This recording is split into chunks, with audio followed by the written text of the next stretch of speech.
السلام علیکم ورحمۃ اللہ وبرکاتہ۔ الحمد للہ رب العالمین والصلاة والسلام علی سید المرسلین وعلی آلہ وصحبہ اجمعین، اما بعد، وقال النبی صلی اللہ علیہ وسلم: لا عدوى ولا طیرة ولا حامة ولا سفر، رواہ البخاری۔ محترم ناظرین کرام، آپ حضرات کے سامنے جو حدیث مبارکہ پڑھی گئی ہے یہ صحیح بخاری کے اندر موجود ہے۔ اس مناسبت سے آج میں آپ حضرات کے سامنے بیان کروں گا، کیا ماہ سفر منحوس ہے یا کیا ماہ سفر میں نحوست ہے؟ لوگوں میں آج رائج ہے اور لوگ اس مہینے کو کیا کرتے ہیں؟ منحوس سمجھتے ہیں۔ اور ناظرین، یہی مہینہ نہیں بلکہ اسلامی کیلنڈر کا کوئی ایسا مہینہ نہیں ہے بدعات سے، خرافات سے محفوظ ہو۔ ہر مہینے کے اندر کوئی نہ کوئی خرافات پائی جا رہی ہے، ہر مہینے کے اندر کوئی نہ کوئی بدعات ایجاد کر لیا گیا ہے۔ آپ لے لیجئے، اس سے قبل جو مہینہ گزرا تھا محرم کا مہینہ حرمت و ادب کا ہے، لیکن اس مہینے کے اندر بدعات و خرافات نے جنم لے لیا ہے اور اس مہینے کے اندر بھی تعزیہ داری ہوتی ہے۔ یہ سفر کا مہینہ چل رہا ہے، اس مہینے کو لوگ بھی منحوس سمجھتے ہیں۔ اس کے بعد جو مہینہ آنے والا ہے اس مہینے کے اندر بھی 11ویں کے نام پر نظر النیاز عبد القادر جیلانی کے نام پہ چڑھایا جاتا ہے۔ رجب کا مہینہ ہے، اس مہینے کے اندر بھی بدعت و خرافات جنم لے لیا ہے، کنڈے کیا جاتا ہے۔ شعبان کا جو مہینہ ہے اس کے اندر بدعت و خرافات پایا جاتا ہے۔ یعنی کوئی ایسا مہینہ نہیں ہے جو محفوظ اور پاک ہو، ہر مہینے کے اندر کوئی نہ کوئی بدعت و خرافات پائی جاتی ہے۔ ان میں سے ایک مہینہ یہ بھی ہے، اس مہینے کے اندر بھی طرح طرح کے لوگوں نے بدعت ایجاد کر لیا ہے۔ بدعت کیا ہے؟ اس مہینے کے آخری بدھ کو لوگ سیر و تفریح کے لیے نکل جاتے ہیں، اور نکل جانے کے بعد کیا کرتا؟ اچھے پکوان پکانے کے بعد لوگوں میں تقسیم کرتے ہیں اور خوشیاں مناتے ہیں۔ ان سے پوچھا جائے آپ ایسا کیوں کرتے ہیں تو بتایا جاتا ہے کہ اللہ کے نبی جناب محمد کریم صلی اللہ علیہ وسلم بیماری سے شفا انہی ایام اور انہی دن میں پائی تھی، اس لیے خوشی میں ہم ایسا کرتے ہیں۔ اسی طرح سے اس مہینے کی جو 1 سے لے کر کے 13 تاریخ ہے، 13 تیزی کا نام دیا جاتا ہے، اور ان 13 دنوں کو منحوس سمجھا جاتا ہے۔ ان دنوں کے اندر، ان ایام کے اندر لوگ کیا کرتے ہیں؟ شادی بیاہ نہیں کرتے، کوئی کاروبار کا آغاز ان مہینوں میں نہیں کرتے، دیگر کام نہیں کرتے، یہاں تک کہ کوئی انسان اپنے بیوی سے ہم بستری بھی نہیں کرتے۔ ان سے کہا جائے کیوں ایسا نہیں کرتے آپ، تو یہ بتاتے ہیں کہ یہ منحوس ہے اس لیے ہم نہیں کرتے۔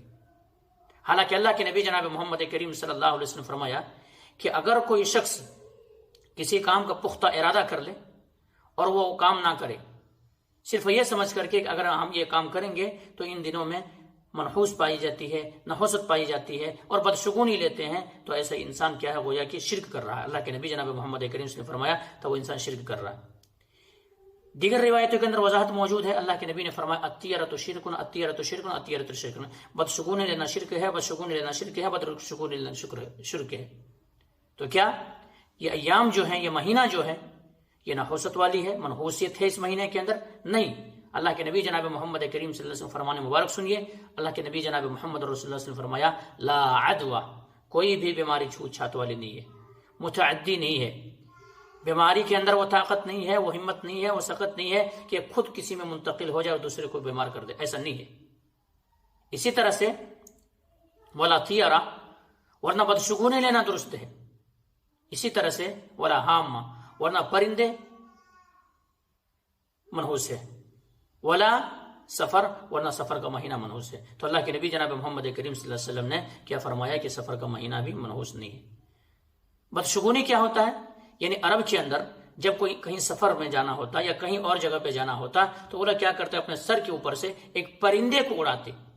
اب اگر وہ پرندہ دائیں طرح گیا تب سمجھتے کہ ہمارے لیے اس سفر میں خیر ہے، لیکن اگر وہی پرندہ بائیں طرح چلا گیا تب پھر وہ سمجھتے کہ اس میں ہمارے لیے شر ہے، اور پھر کام کا آغاز نہیں کرتے اور اس سے رک جاتے۔ تو یہ چیز ہے۔ آج بھی ہمارے معاشرے کے اندر بھی یہ نحوست پائی جاتی ہے۔ حاجی صاحب گھر سے نکلے ہیں کام و کاج کرنے کے لیے، یا دیگر چیز کے لیے نکلے ہیں، بیچ میں ایک بلی آ گئی، بلی نے راستہ کاٹ دیا۔ حاجی صاحب کیا ہے وہاں سے منہ لٹکائے ہوئے مایوس ہو کر کے لوٹ آئے۔ حجن صاحبہ یہاں پوچھ رہی ہے آخر وجہ کیا ہے؟ تو آپ تو سفر میں نکلے تھے لیکن آپ واپس کیوں آ گئے؟ بتایا جاتا ہے کہ بلی سامنے آ گئی، پتہ نہیں آج ہمارے لیے یہ اس میں خیر بھی ہے یا شر ہے، سمجھ میں نہیں آ رہی ہے، اس لیے میں واپس آ گیا۔ دیکھیے مسلمانوں کے اندر یہ چیز نحوست پائی جاتی ہے، اور اللہ کے رسول نے کیا فرمایا؟ الطیرۃ شرک، شرک ہے۔ اسی طرح سے مسلمانوں کے اندر یہ چیز پائی جاتی ہے کہ دیکھیے ٹوٹے ہوئے گلاس میں پانی نہیں پینا، قسمت ٹوٹ جائیں گے۔ ٹوٹے ہوئے آئینہ نہیں دیکھنا، قسمت ٹوٹ جائیں گے۔ گھر کے اندر کوا بیٹھا ہوا ہے، آوازیں کس رہا ہے، کوئی مہمان آنے والے ہیں۔